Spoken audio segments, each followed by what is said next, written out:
Yeah. Okay, we'll have one last question and then we'll ask the Senator to comment on the other remaining issues. The last question will come from sino bang next candidate? Doris? Okay, tungkol naman po sa kabataan. Ito po ay tatanong ni Municipal Administrator Elizabeth Ferraris ng San Dionisio, Iloilo.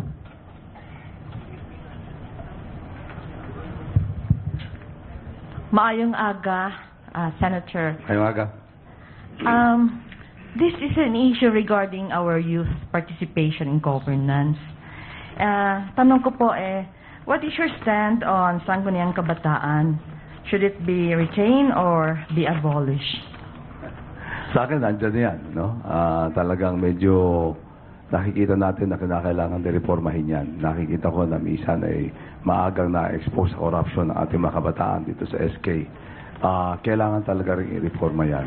Dahan-dahan nga lamang tayo dyan dahil sa ayaw mo rin namang alisan ng karapatan yung ating mga kabataan.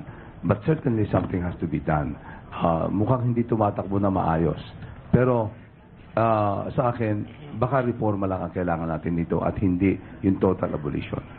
Thank you. Okay, so we'll ask the Senator to quickly comment on the remaining issues, probably a minute or so. Reproductive health, DFA. Sa ating pong reproductive, ito po'y naghahati sa ating bayan at ako'y naniniwala na yung malaking populasyon natin, nandyan na po yan. At naniniwala ako na kaya namang pamahalaan itong ganito kalaking populasyon.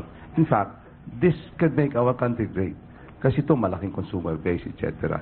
So hindi ako naniniwala na malaking problema. Ang dapat lang magkaroon ng mga safety nets at ma-address natin yung concern of both groups.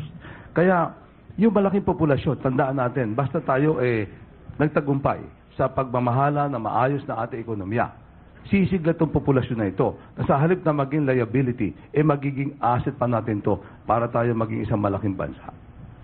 Okay, so a quick closing remarks? Sa atin po, nagpapasalamat lamang po ako dito sa pagkakataon na ibinigay ninyo. At sana nasagot ko yung inyong mga katanungan. Kung meron pa kayong katanungan na gusto itanong sa akin sa mga darating na panahon o maski mamaya, ay pwede po natin sagutin yan.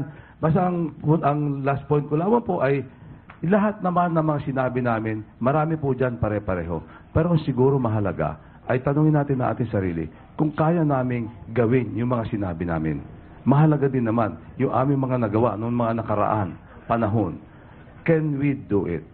Yung sasabihin namin, madali. Pwede namin pagawa yan. Pwede namin kabisain yan. Pero sa tingin ko, mahalaga din ang kakayahan namin na gawin yung mga sinabi namin. Okay, thank you very much. Big hand to Senator Manny Villar. Thank you very much, sir. Thank you, Senator Manny.